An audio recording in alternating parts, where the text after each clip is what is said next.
Good evening, good evening, good evening, good evening. Well.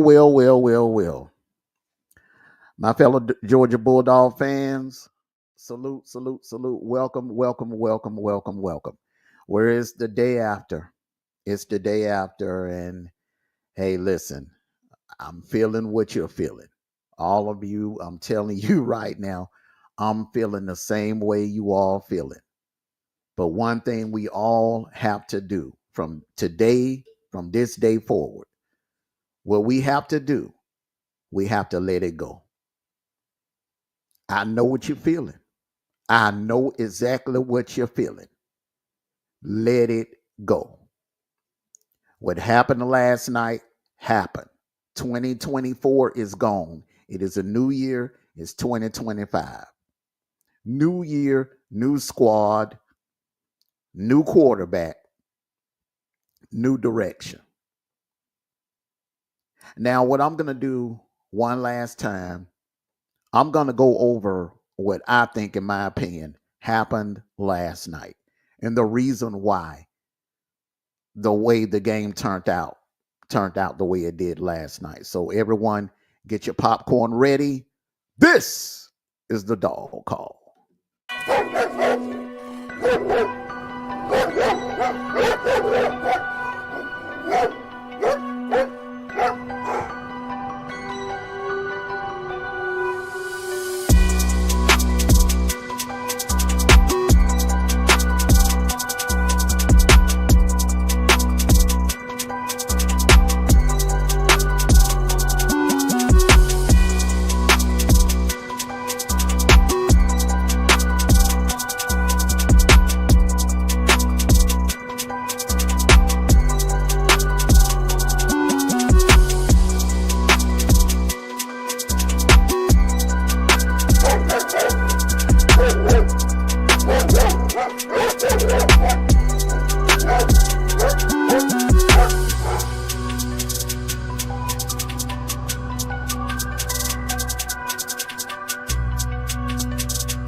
Good evening, everyone, and welcome to the Friday edition of the Dawg Call. I'm your host, Armondo Black. Salute, everyone. Salute. I want to thank all of you for coming out. Make sure you hit that like button. If you haven't subscribed already, make sure you hit that subscribe button and hit that notification bell so you can get notified of all the great content that we're going to be having, that we're going to be bringing you in the near future. And also, I would like to announce from this point forward, and I was going to do this whether or not win or lose, no matter what happened last night. I will be doing a watch party for the semifinal games on next Thursday and next Friday. We'll be doing we'll do the pregame show, and then I will be conducting the watch party right here on the Dawg Call. And I also will take call-ins, and I will have the link dropped as well. So if anyone want to come up and join me and comment on the games that's taking place, we're going to have some fun over here. I did a watch party Last year, the Oregon Colorado game, we had so much fun last year, and I meant to do it a lot more often this year, but our schedules just wasn't lining up. Myself, D Truth, Sniper, you knew. So what I'm going to do, I'm just going to make sure that I host it myself, because this is a very busy time of the year, first of the year.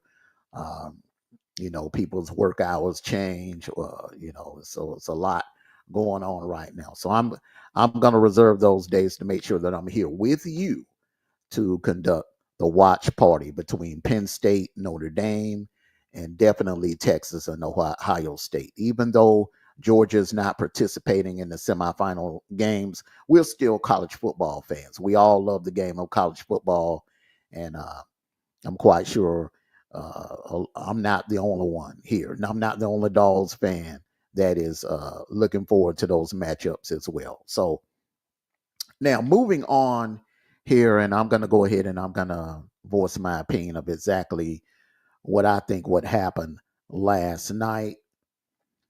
Uh, Pretty much in what I've been saying all season. Basically, what I've been saying all season. This is the worst Dogs team, the worst squad that Kirby has presided over. This has been the worst O-line under Kirby, in my opinion. This has been the worst receiving receivers, group of receivers since Kirby has been the head coach. This is the worst running back room, in my opinion, under Kirby. And this defense is to me, the defense is, I would have to say, I'm not going to say it's the worst. I would have to put it up there with 2018. And if you remember in 2018, that defense in 2018 gave up a lot of points, and it had trouble stopping the run. We went to Baton Rouge and we got shellacked by LSU. And in the SEC championship game, we got we weren't able to stop Bama. Bama, we had a lead on Bama. We weren't able to stop Bama. Jalen Hurts came in the game, and the rest is history. They won the game. And then in the Sugar Bowl against Texas, uh, they ran all over us in that game, dominated the game. We tried to make a comeback, but we just did not have enough firepower to make a comeback that night. So there were 3 losses that year in 2018. So this defense, I would have to say, is pretty much neck and neck with the 2018 defense. But uh, everywhere else on the O line, definitely on the O line. This was the worst performance by an O line, by an offensive line under Kirby. The worst quarterback performance, in my opinion. Led the SEC in interceptions. There's what can I say? And now I'm not putting all of it on Carson Beck. Some of it was a situation where the receiver could have caught the ball, should have caught the ball, and the ball ricocheted out of the receiver's hand. So there was other situations where the receivers were running the wrong route. So what can lead to a quarterback having pretty much mediocre year or taking a step back? Receivers have to help out the quarterback, and we found that out last night. Now, I'm hearing some so-called quote unquote experts on these networks saying that Notre Dame dominated Georgia. Notre Dame did this. Notre Dame did that. Notre Dame beat down Georgia. Blowout. And my thing is, people throw that word around loosely, and a lot of these so-called sports experts, they don't know what the hell a blowout is. That was not a blowout last night. That was not a blowout last night. Let me give you some numbers, everyone. 17 points in 51 seconds. Let me say it again. Notre Dame scored 17 points in 51 seconds. And I'm going back to when the game was tied up 3-3. When the game was tied up 3-3, um, and we held Notre Dame to a field goal, so it was 6-3. Okay, we get the ball back, and for whatever reason, Kirby decides to be aggressive and have Mike Bobo to call passing plays, uh, which I don't understand because we weren't able to rush, we weren't able to run the ball. That was evident in the first quarter. Uh, and I said it at the pregame show. You will be able to tell in the first two series of the first quarter whether or not it was going to be a good night for Georgia offensively. And I could tell on those first two series that it wasn't going to be a good night running the ball. In order for Georgia to win this game, we were going to have to run the ball. Now, I had a feeling, I wasn't sure, but I had a feeling that Garner was going to be able to have some success passing the ball. And I watched a couple of games. I watched what USC did to Notre Dame secondary. Notre Dame secondary is not all of that. It's not all. It is suspect. That is their weakness. You can get them in the secondary. You can get them in the secondary, and that is why I feel that Penn State is a bad matchup for them. I know they're opening up as a half-point favorite over Penn State. I don't think so because Allen and Singleton. Penn State has a better running game than Georgia. They have a better O-line than Georgia, and they have a tight end, Tyler Warren. Good luck trying to stop that young man. Good luck trying to stop him. And Drew Aller is a load himself. He'll tuck that ball and run it. He's a vet. He's not a backup quarterback. He's been a starter for a while. He's a seasoned vet at quarterback, starting quarterback for Penn State. And that Penn State defense is ferocious. Remember, that Penn State defense held Ohio State in check most of the game. They did that Ohio State offense, that same Ohio State offense that we seen put up points on Oregon. They weren't able to do that to Penn State. So that is I think that is going to be Notre Dame's toughest test of the year. That even though we have a great defense, don't get me wrong, but we're suspect against the run. We have a terrible run defense. And I'm not just talking about last night. If fans will be honest with themselves and actually go watch the film, we've had problems stopping the run all year. With the exception of Texas, everyone else had success running the ball on us. Clemson had success running the ball on us. Hell, even Tennessee Martin had success running the ball on us. Auburn had success running the ball on us. Bama damn sure had success running the ball on us. Florida ran the damn ball on us very well. Mississippi State ran the ball on us, and they got us in the air. That kid put up like 300 yards passing on us in the air. We've had problems stopping the run all year. Go back to the Kentucky game.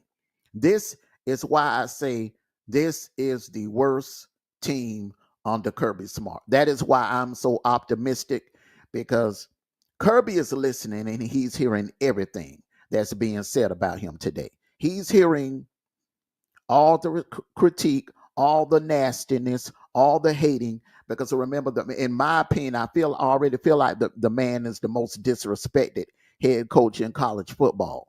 But he's getting so much disrespect all day today, and kind of brought that on himself because he got out coached last night. Yes, he did. Did he get out coached last night? Yes, he did. But the other disrespect is just egregious that he's receiving today. So this man, you better believe this man is going to be focused in the off season, and he's going to have this team ready in 2025. You're going to see a totally different team on offense in 2025. You're going to see a totally different team on defense in 2025. Tackling is not going to be an issue this year. I promise you that.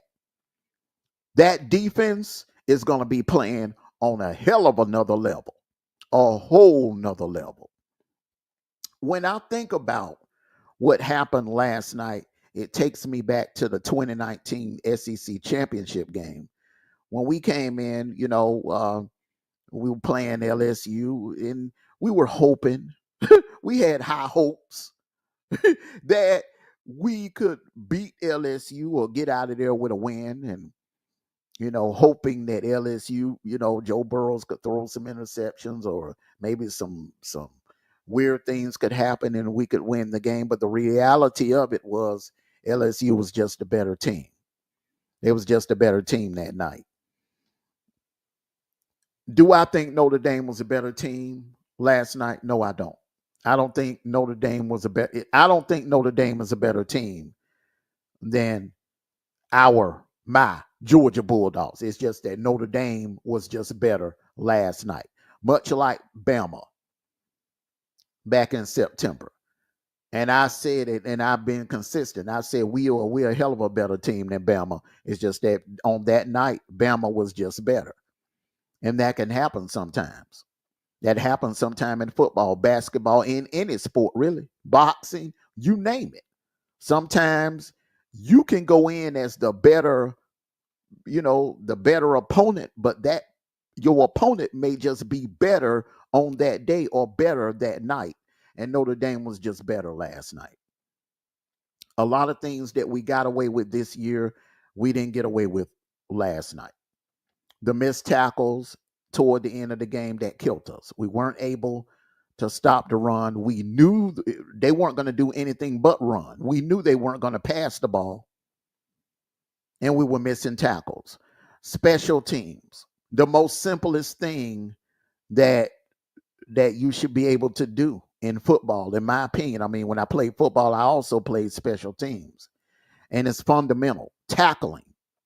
Stand in your lane. Don't get out of your lane. Don't miss a tackle. Stay in your lane and wrap up and tackle the damn person. Cash Jones missed a tackle. He whiffed on a tackle, and the guy, Harrison guy, he took it to the house.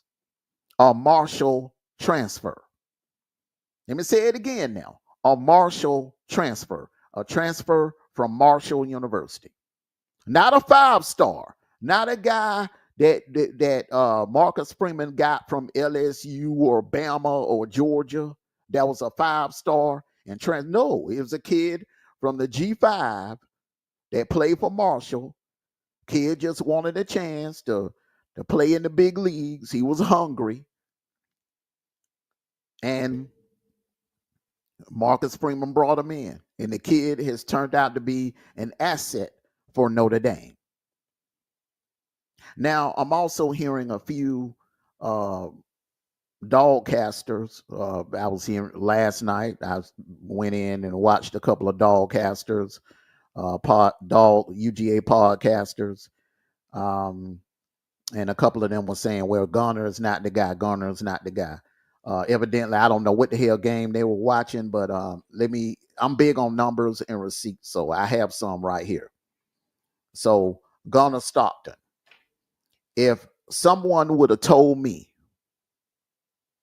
the night before the game that Garner Stockton his numbers would be like this: 20 for 32, 234 yards passing, and 1 TD, there will be no doubt in my mind that Georgia was winning the game. I'm serious. Against that Notre Dame defense, passing for 234 yards, 20 for 32. And those throws that he was making, those were NFL dimes. Those were NFL throws. So anyone that will sit here with a straight face and try to blame the game or blame the loss on Garner Stockton, you don't know a damn thing about football. Garner Stockton played his ass off, and I'm looking forward to, seeing us go into a new era as with him as the quarterback. And for those that are saying he's no Stetson Bennett, he's no Stetson Bennett, he's no Stetson Bennett. Stetson Bennett wasn't Stetson Bennett his first year either. In 2020, go pull the tape up. Stetson Bennett, the Florida game, the Tennessee game, the Bama game, he played terrible. He wasn't, and he got benched his first year as the starter. He got benched, and toward the end of the year, and JT Daniels came in and finished out the season. JT Daniels was the one that started in the Peach Bowl against Cincinnati. See, people forget that. Then in 2021, he didn't even win the starting job in camp. It was JT Daniels. JT Daniels was a Heisman favorite coming into 2021. You know, JT Daniels got the lat injury, and Stetson stepped in and took over, and he was ready. The following, he was ready. And Stetson didn't really become Stetson because he was a game manager that first year. Remember, a lot of people forget Stetson was a game manager that first year. In 2022, he went off. He went the F off in 2022, and he played like a Heisman finalist.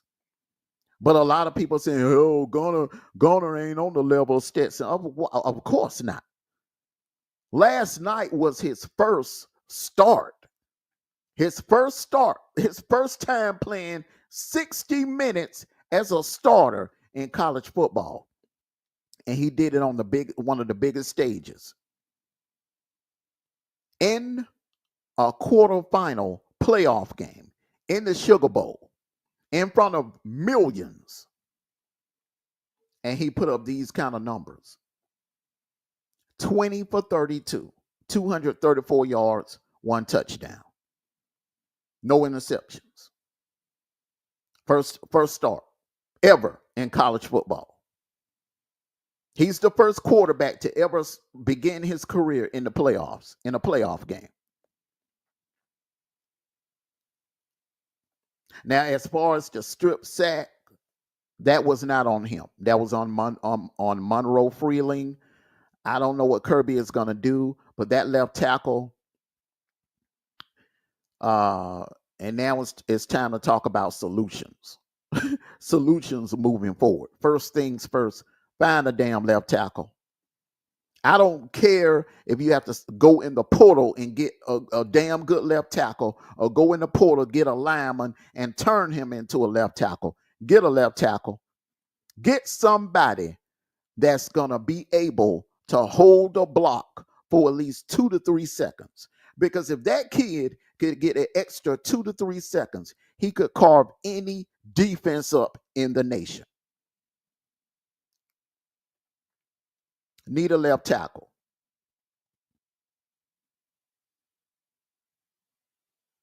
Number 2, we need some elite receivers. Because this, I don't give a damn who you have back there quarterback. You can have Tom Brady and Peyton Manning back there in their prime. If you don't have receivers that can catch the damn ball, the quarterback can't do anything. Quarterback can't do a damn thing. You need receivers that's going to be able to catch. I'm not saying go in the portal and get like some of these other dog casters are hollering for, hey, Kirby need to go in the portal and get a superstar wide receiver. Notre Dame don't have not one superstar on their team. Not one.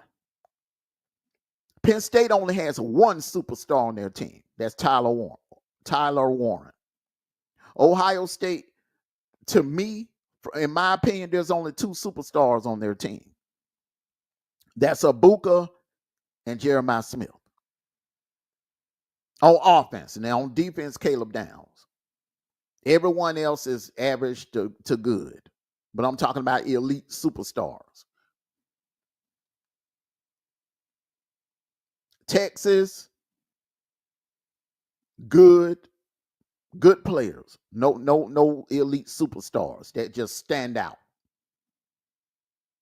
like a Vince Young. They don't have a Vince Young on their team. When I say superstar, I mean a Vince Young or a Colt McCoy. They don't have that. So this notion that you have to have a superstar, a high profile elite player, look what Marcus Freeman did. He laid it's the blueprint. Get players that want to come play. Get players that are hungry, that want to come play. Get some people on the staff that can develop these receivers, because this Coley guy, James Coley, it ain't working with him. Now everybody's talking about Bobo needs to go. All right, we're going to get into that. But James Coley, I'm not saying I understand him and Kirby are friends, but demote his ass. You can keep him on the staff, keep him as an advisor or something, but demote his ass. You need to bring in a real receivers coach. And I can't understand for the life of me why Kirby don't bring in Terrence Edwards as the receivers coach or Hines Ward. I don't understand it, especially with Hines Ward. That was his teammate. They played together. They were freaking teammates. So I don't understand. You need a real receivers coach, somebody that can come in and develop these damn receivers, because you can recruit them out of high school. They still need to be developed. I don't believe that Bell, Smith, Lovett, because they got worse. The three of them got worse. I don't believe they've been properly developed this year. I really don't.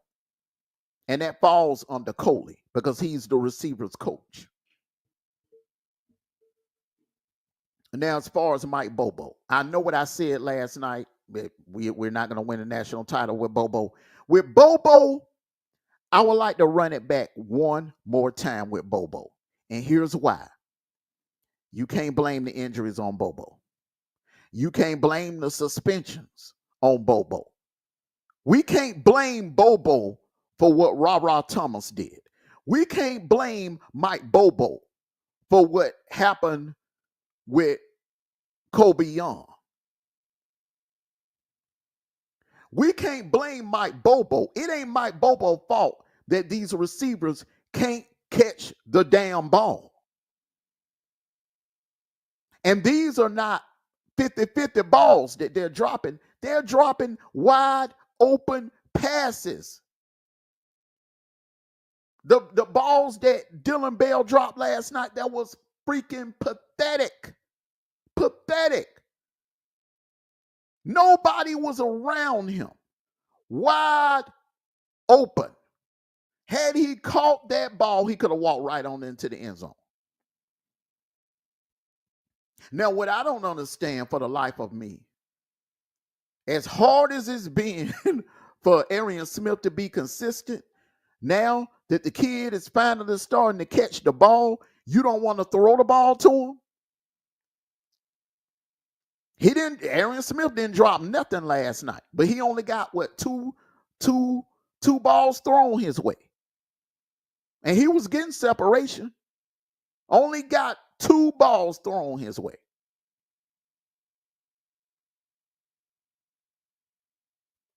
Delp only got, I only think he only got the ball thrown to him at 1 or 2 times.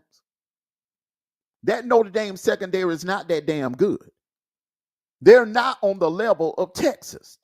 Texas secondary is a hell of a lot better than Notre Dame's. So tell me how Arian Smith was getting separation all day from the Thorpe Award winner,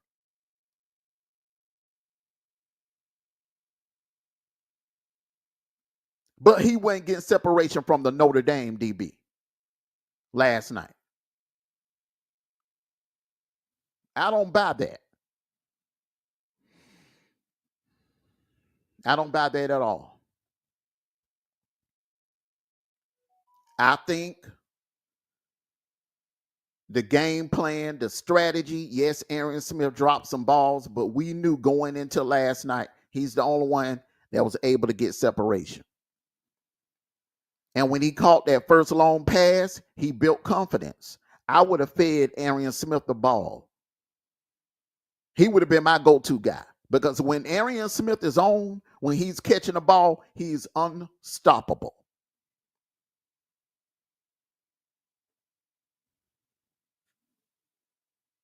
So I think too many plays were being called to Lawson Lucky. I like Lawson Lucky, hell of a catch against Texas. That happens once in the blue moon, but he's not as consistent as Oscar Delp. Oscar Delp pulled us out of a lot of jams this season. When we needed a score, Oscar Delp came through a lot this season. So I don't understand why plays were not being called more for Oscar Delp. I don't understand it. Last night, Trevor Etienne, I don't know what it is about that Superdome and the Etienne brothers, because his brother Travis is 0-3 in the Superdome, and Trevor never won in the Superdome in high school, and now in college he's 0-1 in the Superdome. So that could have been a mental thing on Trevor Etienne going into the game. So my game plan would have been, you got Dwight Phillips, you got Chauncey Bowens, and Nate Frazier is on fire. Nate Frazier would have been my featured back. He would have been my featured back, because they were looking for Etienne. They were looking for us to feed the ball to Etienne. See, when you get in games like this, playoff games, you got to hit your opponent with something that they're not ready for. That's my only problem with Mike Bobo. He's too freaking predictable. But at the same time, he's a good play caller. You cannot blame him for what happened last night. And the decision to be aggressive with 30-something seconds left, that's on Kirby. And I know a lot of fans, because Bama fans was doing it too. When Saban would screw up, they were blaming on Lane Kiffin, or they were blaming on Sarkisian, or they were blaming on Loskley, or whoever the coordinator. It's everybody's fault. The cheerleaders, the mascot, everybody's fault except Nick Saban. And Georgia fans are getting just like that. We got to start holding Kirby accountable for making dumb decisions. And that was a dumb, boneheaded decision. 30-some seconds left. You're only down by 6-3. You're only down by 3 points. There have been times that we have been down by a hell of a lot more than that and came back and won the game. You're down 6-3 with a quarterback, a backup quarterback, sophomore quarterback that's starting his first game. Notre Dame left points on the table. Take a damn knee and go in at halftime. I don't give a damn if Notre Dame getting the ball first. Our defense has been playing lights out at that time. What you don't want to do is give Notre Dame a short field. When you in a situation like that, walking into a situation like that with a backup quarterback, the worst thing you want to do, 3 things you don't want to do: give up explosive plays, give up explosive plays to the other team. You don't want to give them a short field, and you do not want to give up points on special teams. Now, we didn't give up no explosive plays. Check that. No explosive plays was given up. But the other 2 boxes, we left unchecked severely. We gave them a short field, which cost us 7 points, and the special teams. Two people I hold responsible for that kickoff return. First, Woodrick. I don't know. I'm not sure if he's going to be the starter in 2025, but if he's the starter, if I'm Kirby, whoever is going to be the kicker, I'm telling them to kick the goddamn ball in the end zone every damn time. That's what I loved about Podlitsky. Hot Pod. Hot Pod kicked the ball in the damn end zone. Nobody returned anything on him because he kicked it high and long. One thing I've noticed about Woodrick this year, and I don't know if he's having problems with his leg or something going on or something, but he kicks the ball short and low. He's been doing that all season. There were times that we almost had kicks ran back on us. Kentucky, the Kentucky game, the Bama game, the Florida game, the Clemson game, the Texas game, both, and down in Austin and in Atlanta. And I knew it was just a matter of time it was going to come back to bite us. When you kicking the ball low and short, kickoffs, low and short, like that, you are at high risk of having one brought back to the house on you. And that's what happened at the worst possible time. When they went up 20-3, you got a backup quarterback. That is the worst situation you want to be in. So I don't understand how some of these dog casters, you think Gunnar Stockton is just going to be magic, can just magically bring someone back from a 20-3 deficit. That wasn't his fault. He can't throw the ball. He can't play quarterback and block for himself.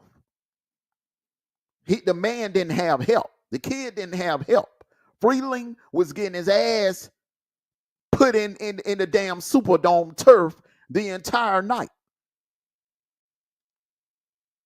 I don't know what's going on with Ernest Green. If he's not healthy, get him in the transfer portal. He's taking up space for maybe some other player that we can bring in that can play. Now, I'm not trying to be ugly or anything like that, but this is college football. Yeah, we love the game of college football, but it's also a business. It's also a business.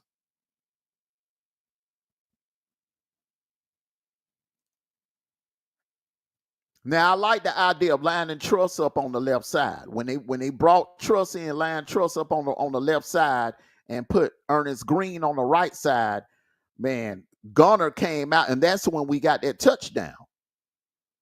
Cash Jones, the touchdown pass for Cash Jones. But for whatever reason, Kirby went back, put Monroe Freeland back in at left tackle. Now, Freeland had a hell of a game against Tennessee. He had a damn good game against Georgia Tech. And a damn good game against Texas. I don't know what the hell happened last night. But last night, that was just not Freeland's night. Now, Freeland is a great offensive lineman.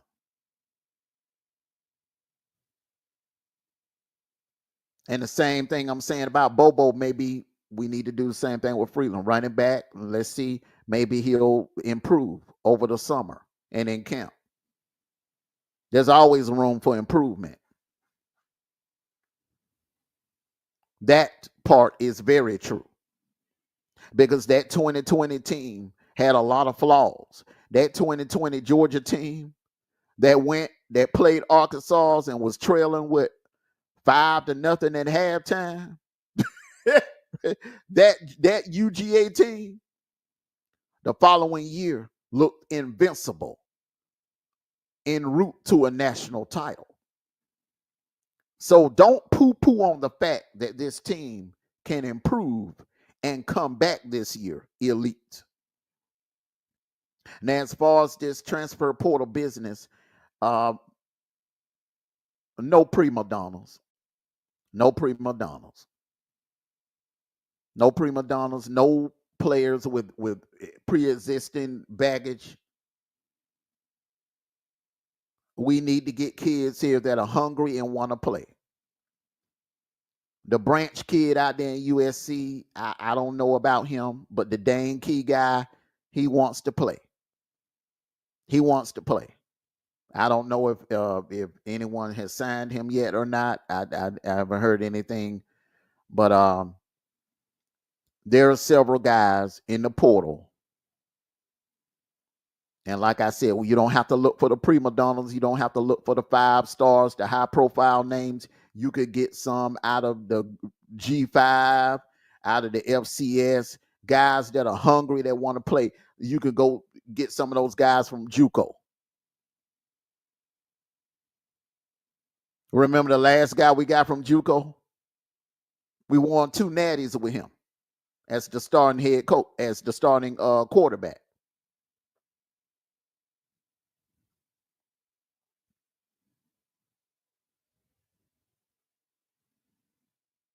It's not just about developing talent, it's also about managing as well. Now, you can recruit all the 5 stars you want and bring them into Georgia.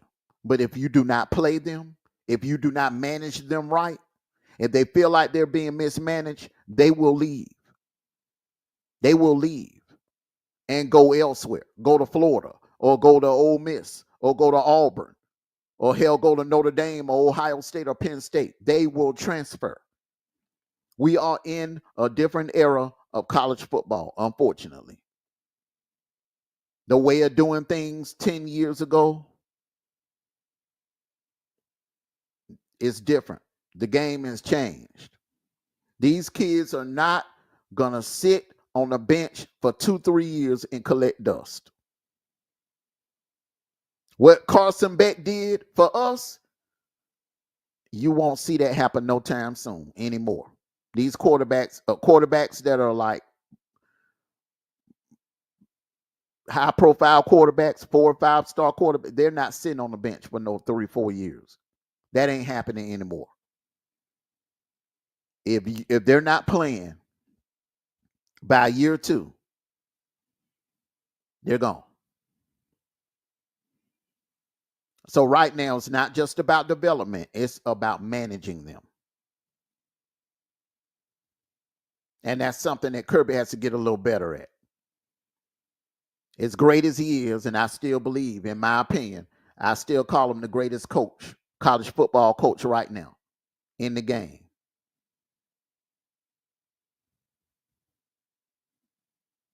But there's room for improvement in the managing the players department. Because from what I saw last night, I don't see what the harm would have been for bringing Gunner in that Ole Miss game. I don't see what the harm would have been for bringing Gunner in that Kentucky game. I don't see what the harm would have been for bringing Gunner in for a couple of plays in that first Texas game. I don't see what the harm would have been for drawing up a few packages for Gunner throughout the season, meaningful snaps. Utilize and manage your talent a little better. I don't see what the harm could have been. Hell, last night when we got in goal, they didn't have no film, no tape on Jaden Rashada. I don't see what the harm would have been for bringing Jaden Rashada in on a few plays. You got to hit your opponent with some things they're not ready for. That's what Marcus Freeman did to us. He was throwing things at Kirby that Kirby was not ready. He wasn't ready for. Like that 4th down play. Kirby wasn't ready for it. He didn't even know the damn rules that you could that you could substitute all 11 players. He didn't even know that, according to him in the press conference. That's what I'm talking about, managing players. There's some room for improvement in that. He's a hell of a developer. Hell of a developer. One of the best developers in the game, in my opinion.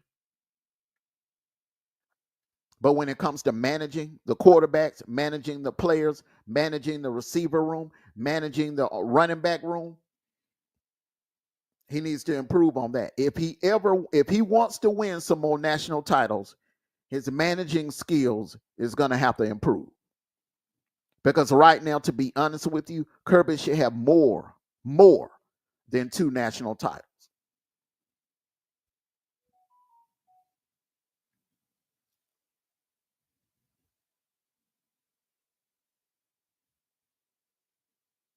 Kirby should at least have 3 national titles.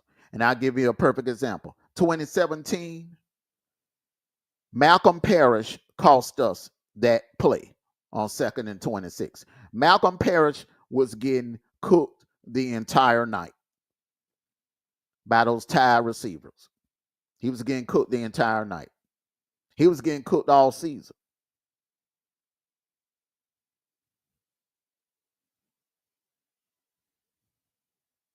The entire season.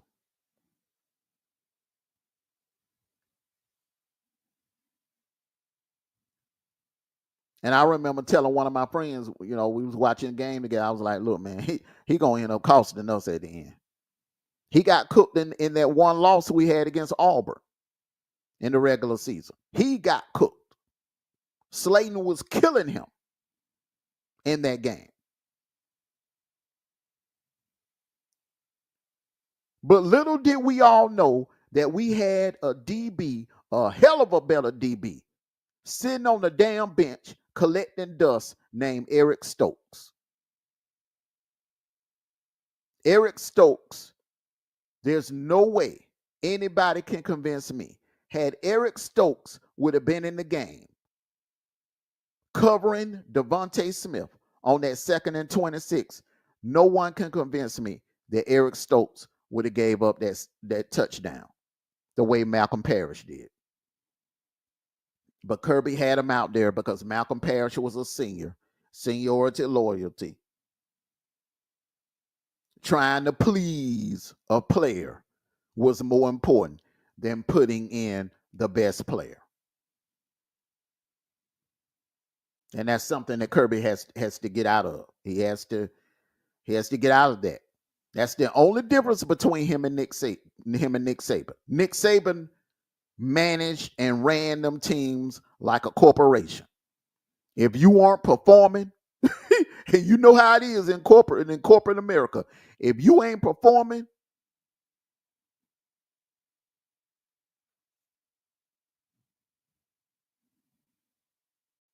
and there's always going to be someone waiting to take your spot.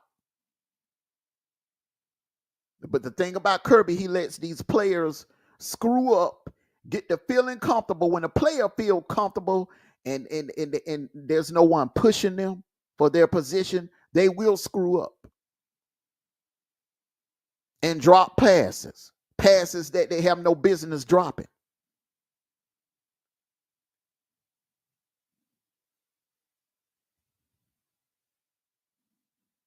But like I said, there's always room for improvement. And hopefully in that department, Kirby can improve with how the players are being managed. But the development is 5-star, A1. My opinion has not changed about that.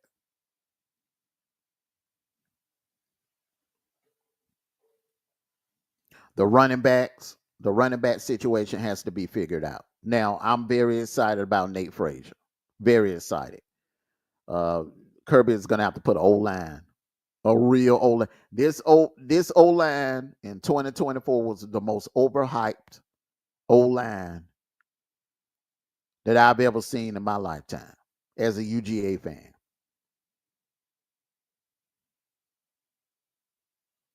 They could pass block okay. Pass blocking was okay, but the run blocking was terrible. Run blocking was terrible. Nowhere near consistent. You cannot win national championships if you can't run the damn ball. We were able to run the damn ball in 2021. We were able to run the ball in 2022 because our line was getting pushed. Our line was opening up holes. They were opening up holes for Zeus. They were opening up holes for James Cook. They were opening up holes for Kenny McIntosh. They were opening up holes for Dajon Edwards and Branson Robinson and Kendall Milton. And speaking of those two, Dajon Edwards and Kendall Milton, from my understanding, he never did get drafted. Kirby, I would have done something. You know, the kid, he could have used another year of eligibility. He had another year of eligibility, both of them. Instead of going in the portal, wasting NIL money on Rashada, on players, and I'm not saying Rashada's a bad player. We didn't use him. Name one game where you saw Rashada come in at. I don't remember him coming in at all. Not even to hand the damn ball off. Michael Jackson didn't play. Jay Rashada didn't play at all.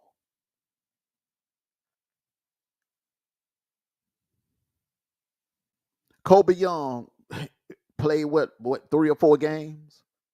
Couldn't stay out of trouble. And I'm not blaming him, but I mean, come on. You know what type of woman you deal with, bruh. You got when you trying to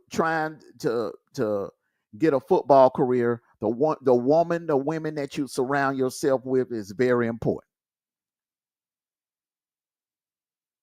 You can't surround yourself with troublemakers, especially troublemakers in dresses.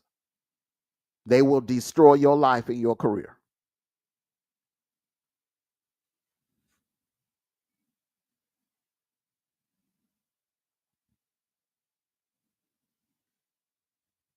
Ra Thomas. And now, would Georgia have won the national title had Kobe Young and Ra Thomas never gotten into any trouble? Yes. Hell yes. Those two were the missing pieces. Those two were the deep threats. You combine them with Arian Smith and Lovett and Dylan Bell, and Carson Beck is in New York as a Heisman finalist. I ain't saying he would have won, but he would have damn sure got there as a Heisman finalist.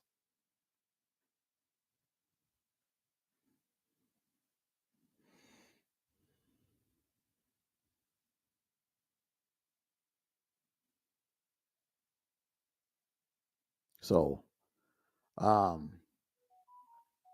2024 is over with. It was done is done. I feel like with the level of talent that this team had, with the injuries and the suspensions, the level of talent of this team, and in my opinion, ranking this team as is Kirby's worst team of the 9 years he's been here at UGA. I feel like this team overachieved because we could have easily lost. If Mark Stoops would have had a little bit more balls about himself, we'd have lost that Kentucky game. If he'd have had a little bit more balls about himself and went forward on 4th down instead of punting, we would have lost that game to Kentucky.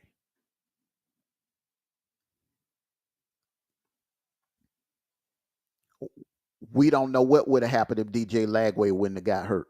Or if DJ Lagway wouldn't have pulled a hamstring down in Jacksonville. Are you sure we would have beat Florida?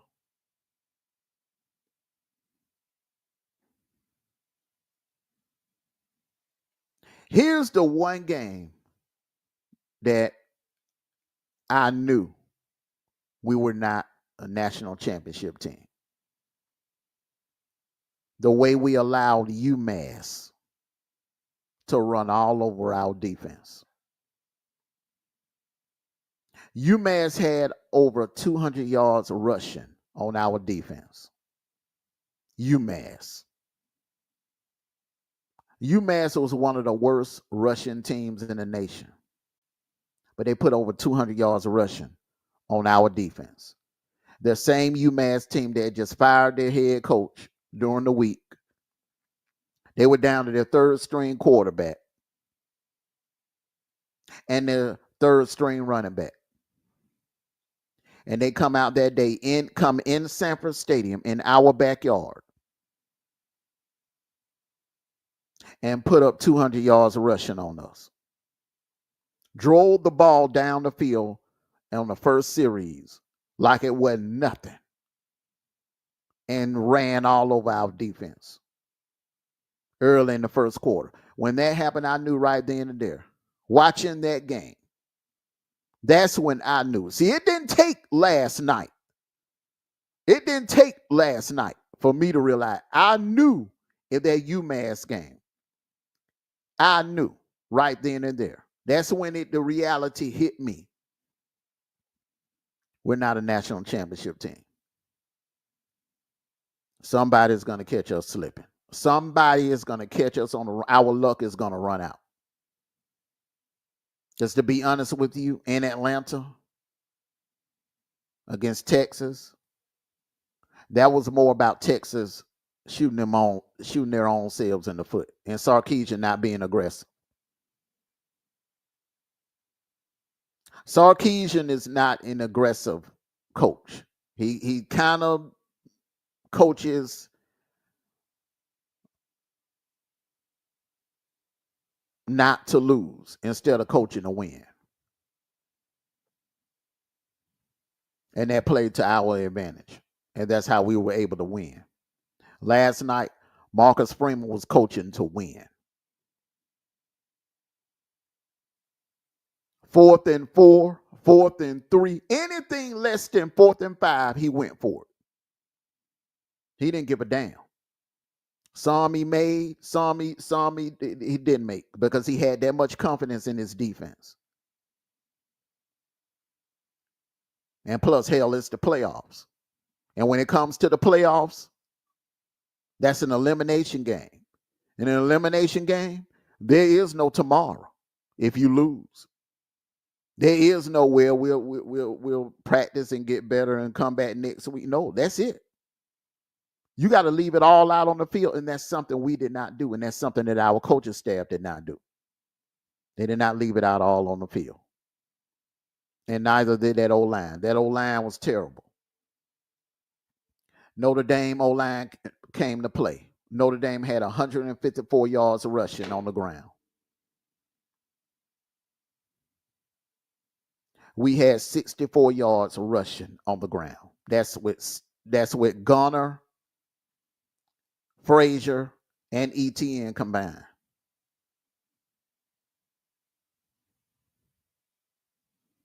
And I'm hearing rumors about ETN thinking about going into transfer.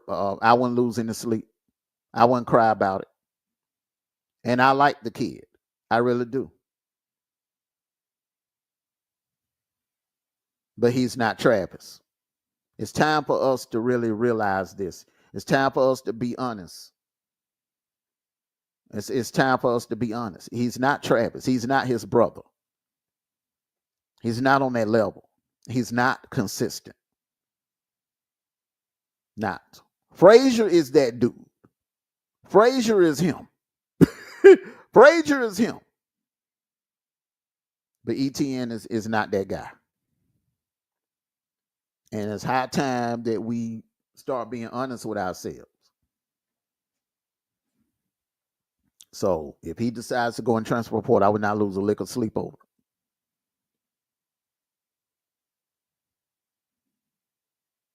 What Kirby would need to do is go in the transfer portal, try again, and bring in another back, bring in a back that's hungry, that's willing to be developed, and want to win and come ready to play. Once again, and I'm not piling on ETN. I like the kid, but he did not come in with his head on straight.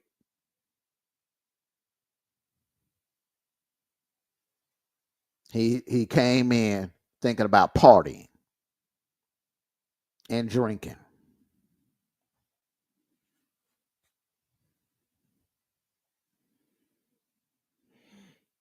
It is what it is. The Robinson brothers, I'm not really sure what's going on with them. We'll hear more about it. I will say Kirby will start making some moves sometime this week. We got to figure out who's going to declare for the NFL and who's not, who's going to leave and who's going to stay. But one thing I can say is uh, it needs to be some cleaning up. It needs to be some house cleaning on the staff and in that wide receiver room.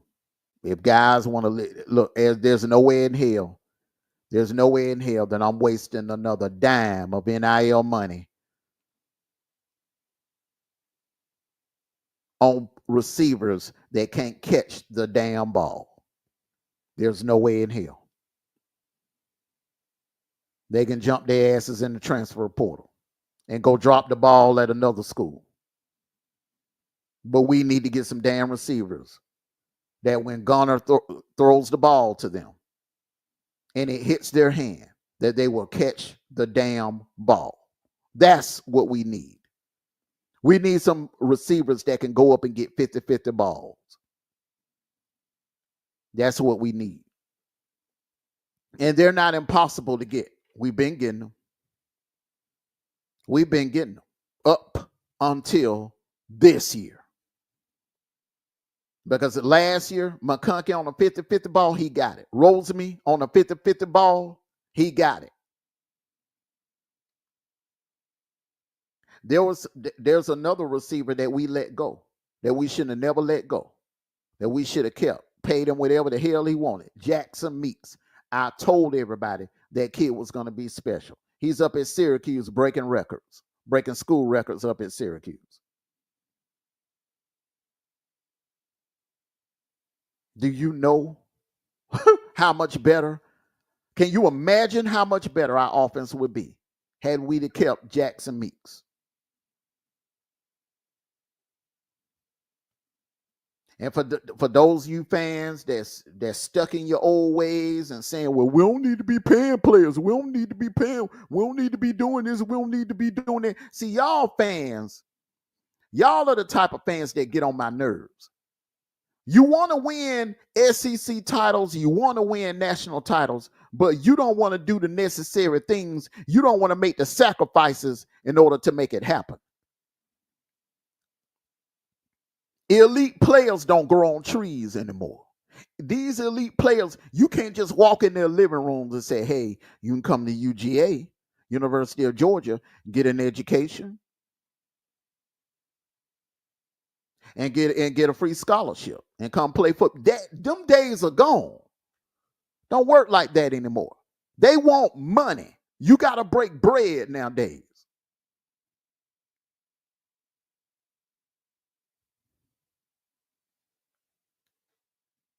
Now, if you don't want to pay, don't complain about an 8-4, 9-3 season. We'll be like Clemson.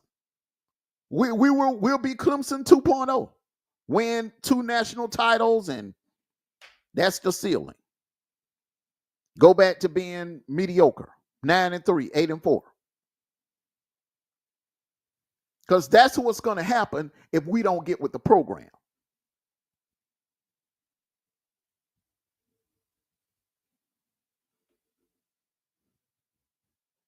If I'm the president or the AD, I'm going down to Coca-Cola, to the Coca-Cola headquarters, and negotiating, working out something.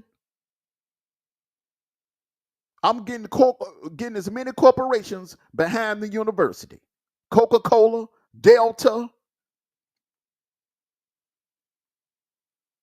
Chick-fil-A.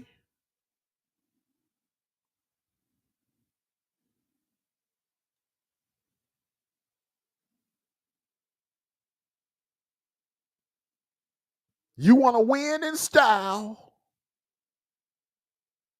you got to pay in style.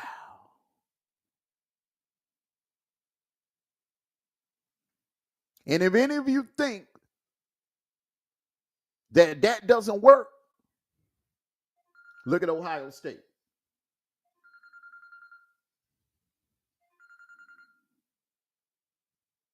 Take a look at Ohio State. They're getting a big return on their investment. They're about to win a national title. That $20 million they spent, people been laughing. They been $20 million payroll, $20 million pay. It's paying off. They are winning. They're about to win a national title. And hell, they could win back to back.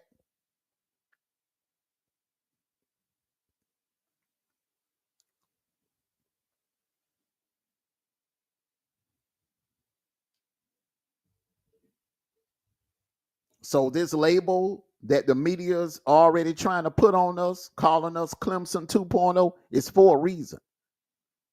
You see how Clemson maxed out because Dabo was stubborn. He didn't want to go in the transfer portal. And those boosters don't want to pay. They didn't want to break bread. Things have changed. The game has changed.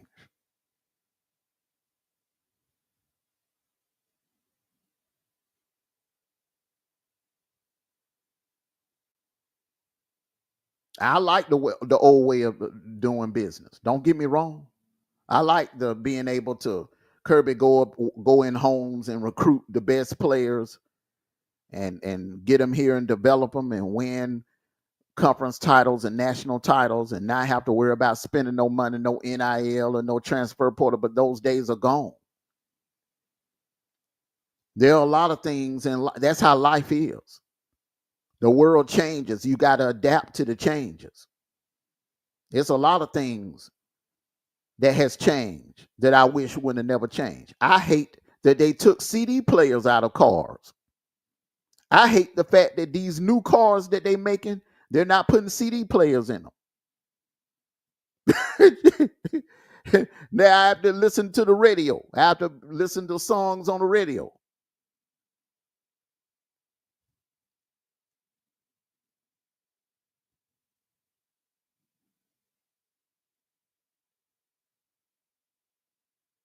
I hate that music artists don't really make music videos anymore. I still enjoy watching music videos, Video Soul and Yo MTV Raps. Come home and watch Yo MTV Raps and 106 and Park music videos. Those days are gone.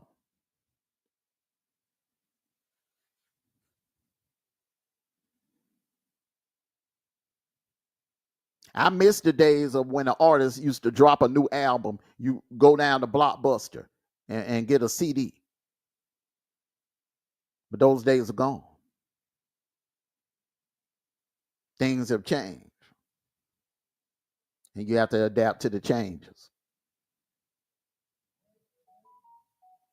So, and that's what we have to do as UGA fans. And that's what Kirby has to do. And that's what the University of Georgia has to do. Do you want to win championships? Do you want to win more championships?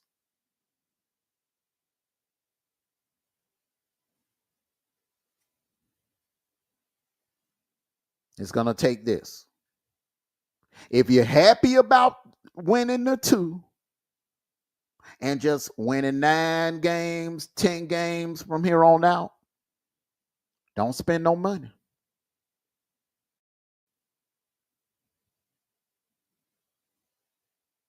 But you're not going to be able to. What's happening now, where you're looking up and you're seeing only one SEC school in the Final Four, it's only going to get worse. Like I said last night, I stand by that prediction. I'm calling it right now. In 2025, you're going to see 5 Big Ten schools in the playoffs. Book it. because they spending money up there. They breaking bread. It's an arms race, and they are miles ahead of us. They are playing the game right in the Big Ten. It's a game of monopoly. House of cards. Okay, everyone, I want to thank you all for coming out. Make sure you hit that like button. Hey, look, it's the season is over, but like I always say, hey, no matter what, win, lose, or draw, Dogs for life. I think it just needs a few changes to be made. And I feel like at the end of the day, I still feel like this team overachieved. We could easily have been 8-4 and playing in the Conquest Bowl or the Pinstripe Bowl or the Cheez-It Bowl or the Mayonnaise Bowl or the Gasparilla Bowl. We could have easily been that. But at least we were able to win the SEC and play in the Sugar Bowl. So it didn't turn out the way we wanted to turn out, but hey, at least we got there. And you Bama fans, Kangaroo Black, you see, bruh, you over there number one, bro, you a hypocrite. You are a big ass hypocrite, dog. You over there celebrating Jalen Miro leaving, declaring for the NFL. Jalen Miro gone. Jalen Miro made your thumbnail celebrating and everything. What happened? What all that talk you were doing back in September? After September the 28th, talking about Jalen Miro, they might as well go ahead and engrave his name on the Heisman. I hope Jalen come back. You was praying that he was going to come back for another season. Now you glad he leaving. Man, that's what I'm saying. You Bama fans are bandwagon clowns. Y'all are not loyal. Y'all are nothing but some bandwagon damn clowns. Prisoners of the moment. And you over there celebrating that my Georgia Bulldogs lost. Bruh. You know what you starting to sound like, Kangaroo Black? You starting to sound like a Florida fan now. You starting to sound like a Florida fan. Sitting at home in your man cave, watching us in playoff games and in SEC championship games, praying and hoping that somebody else could beat us.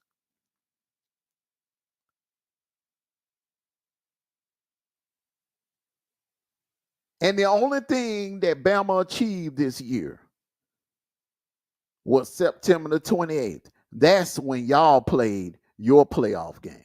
That was your playoff game. When you got lucky and beat us on a fluke play after blowing almost a 30-point lead to us in the fourth quarter. Think about it. All right, everybody, hit that like button. Love you all. Peace and blessings.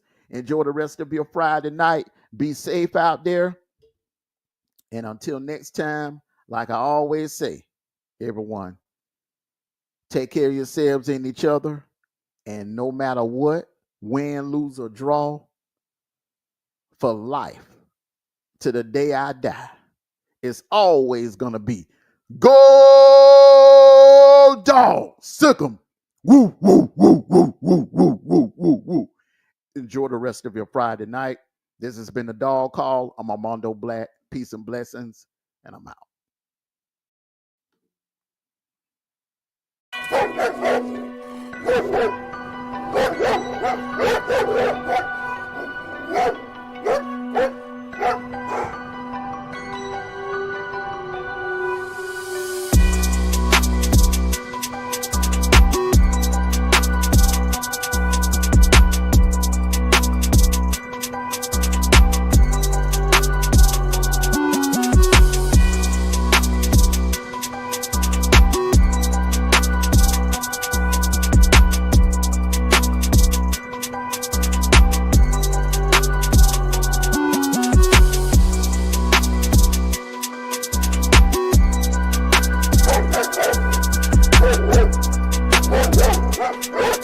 What?